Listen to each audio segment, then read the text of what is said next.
I'm very happy being here again in Tirana. I love to come to Tirana.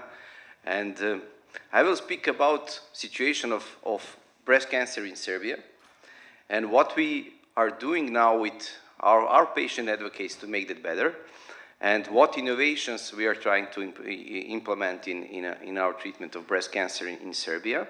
And I will go through 5 different topics, how we are doing in Serbia. First one is epidemiology and outcomes, screening, organization and stuff, which is a very big problem, data and artificial intelligence, and in the end, reimbursement. You discussed probably whole day about all those things, but I will try to bring it from my country. What about epidemiology and outcomes? First place in women with incidence is breast cancer. First in mortality in women is also breast cancer. In men it is a lung cancer still. And we are always speaking when we come to the media that Serbia is in the middle with the incidence in Europe, but first according to the mortality. And it is true if you look at the pure numbers with how many patients died from breast cancer according to 100,000 people. And Slovenia is quite better, 26th place and 30th by mortality. Croatia is also a good little bit worse by Bulgaria and Romania. And Serbia is 12th according to incidence and first according to mortality. So I won't say we are in the middle, we are rather into the upper part of the incidence and the first by mortality. Also with this publication we are also first according to mortality. But I think how we treat and diagnose our patients with breast cancer, the better is to see with incidence to mortality ratio. And European region median is 0.21, and in region also Slovenia and Croatia are doing quite good. But you can see that in Serbia it is 0.27, similar as Romania, Bulgaria, but also similar as Poland, Turkey and Slovakia. And the worst is ex-Soviet country, Armenia, Georgia and Moldova. But if we have the similar incidence to mortality ratio, we would have 8 deaths per 100 people less. And we have 5,000 newly diagnosed patients with breast cancer in Serbia, which means we have 400 deaths more because we have worse incidence to mortality ratio than European medium. So we have to do many, many improvements. First one is a screening improvement. Screening in Serbia is not very good. Screening is very important. This is data from Slovenia. They started screening 25 years ago or a little bit less, and this is the result. You can see the green curve, which is going very, very high. Those are women underwent screening and diagnosed later with breast cancer. Other lines are those who did not go to regular screening and diagnosed with higher stage of the disease, which is very, very important. And okay, we have data from Sweden, from US, from 19th, but I would like to always to show this regional data from Slovenia that very small countries could do very, very good job. What about Serbia? This is Serbia. These are the cities or smaller cities in Serbia, and only those with pink parts have regular invitation to screening women between 15 and 70 years of age. All others doesn't have. But what is the second problem? From those who have a regular invitation to screening, this is my city of Novi Sad. Only one-third women between 50 and 70 years of age were invited. I don't know why. They have a list of the people, but they invited only one-third. And 67% responded to the invitation, which is quite good. And when you count all this, only 25% of women between 50 and 70 are underwent screening in Novi Sad, which is one of the highly developed cities in Serbia. This is the big problem for us. We have also opportunistic screening. We have a lot of media speaking about screening, and a lot of women go by themselves, not invited by the country, but unfortunately still the situation is like this. Of course, we do not have enough radiologists, and we have enough radiologists, but not all specialized for mammography screening. And probably the solution is to use 1 from 2 readings from artificial intelligence, and we are now doing on artificial intelligence implementation in our screening programs. 1 reading by artificial intelligence. If there is something suspicious, then go to big expert in mammography screening, which is 5 to 7 people in Serbia, and that will give a little bit better screening rates and probably better results in the treatment. What about organization and staff?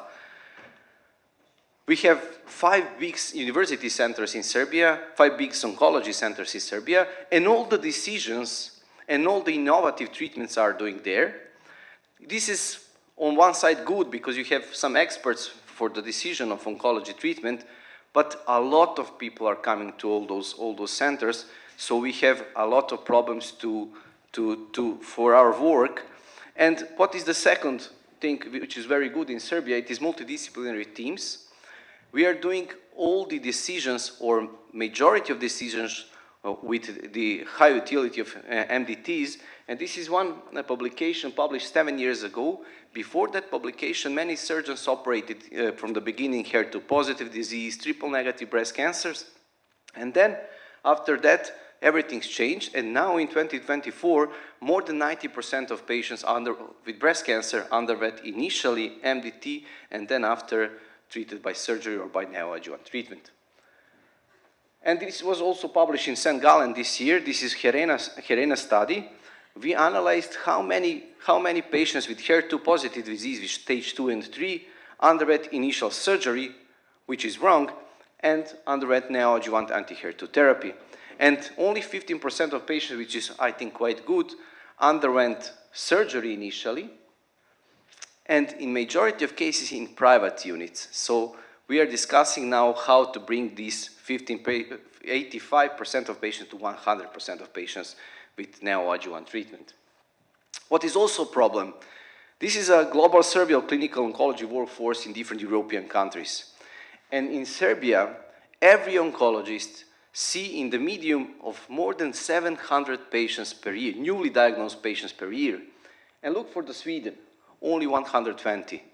This probably influences quality of work and quality of health of oncology doctors and nurses, probably not too much with the decisions, but I think what is very important with the explanation for the patients, how we are going to treat, to answer them the questions. We do not have enough time, so this is probably one of the problems. And why is that? Our government still planning with ideas of 50 years ago that all the patients will go into a bed, and they are planning number of doctors and nurses by the number of beds, not by the prevalence of the oncological diseases. Many patients now are treated in daily hospitals, majority patients, so they have to change this, and then we are going to go better in this situation. What about data? Data is a big problem, I think, in all our countries. This is a little bit connected with this problem with the staff, because we developed 2 or 3 very good platforms for the data for oncological patients, but no one have a time to put the data after the clinical work. So you have to see 50 patients per day, and you don't have time to go into computer to put into the data, and this is the problem. We are now developing, we have 2 very good centers. One on the right side is under construction. This one is in Novi Sad. This is Center for Artificial Intelligence.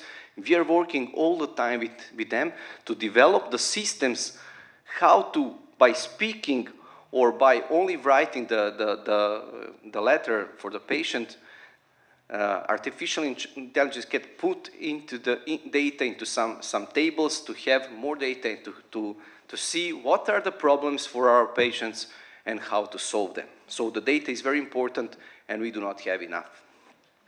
And in the end, reimbursement. You spoke about reimbursement, about novel drugs, which is very important. And this is the data from 10 years ago by FPA, showing that novel drugs make the difference. And the most important difference in last year, there was a paper in Lancet in the end of 90s comparing 5-year outcomes of different oncological diseases in 70s and in 90s. And there was absolute improvement of 12%, saying that 6% is by screening, and 6% is at that point of time, 30 years ago, by novel drugs. And from that point of time, you cannot improve outcomes by surgery. You can develop screening if you don't have, but if you have screening, you can improve outcomes only by having new novel drugs. So it is very important part, and in 2016, when we started immunotherapy for metastatic melanoma and lung cancer, there was a sharpest 1-year drop of cancer mortality in US. And what is the situation in our countries? This is first one is Germany, of course, with the highest number of available novel drugs.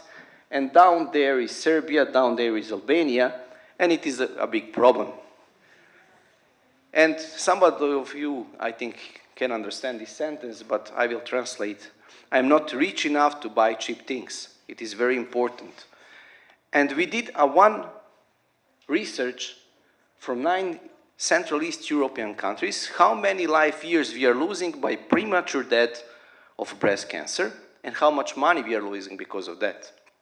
And look, this is almost 20,000 deaths per year in those 9 countries.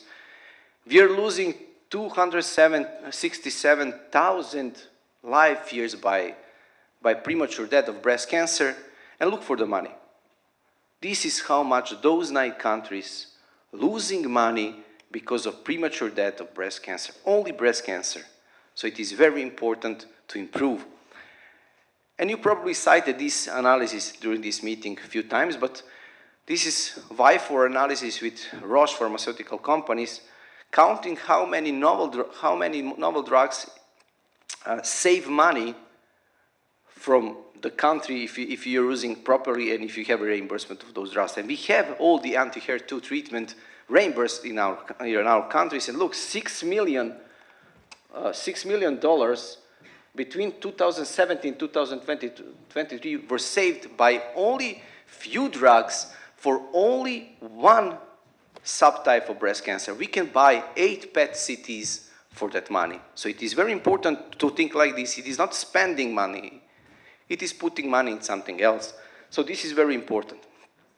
And somebody heard us last year and put all the registered drugs at that point of time to the positive reimbursement list. So we have now all the anti-HER2 treatment with, of course, TDM1 in non-PCR, everything we have for early stage breast cancer.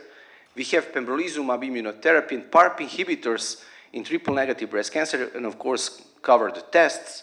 And we have abemaciclib for high-risk hormone receptor-positive breast cancer. So we have something, but we do not have next date when we are going to have new list. So it is very, very important. 2 days ago, our president saying that he was in the meeting with the Minister of Foreign Affairs from England, and he recognized one drug that is 4 times higher progression-free survival in metastatic disease. This is trastuzumab deruxtecan, and we do not have still trastuzumab deruxtecan in our positive list, but our president is saying it will be in October. So positive list probably will be in October, but we still don't know. And we are going up now by these novel drugs. And what is also very important, to have continuously innovated positive list. Why is that? In oncology, knowledge doubling time is only 73 days. Of course, there are some hypothesis generating knowledge, etc. But every 6 months in ASCO, ESMO, you have blockbuster drug that changing practice. So that's why it's important to have all the time innovations in our treatment. And in conclusion, in Serbia, we need more centers to do screening, more organized invitation, and of course, because of lack of mammography radiologists, artificial intelligence included in our screening programs. In Serbia, we have good MDT organizations, but the number of the doctors and nurses are big problems, and we are going to fight for this. We need more data. We are going to have artificial intelligence software very soon. And now we have very good reimbursement in early stage breast cancer, but we need for regular updates. So thank you very much for your attention.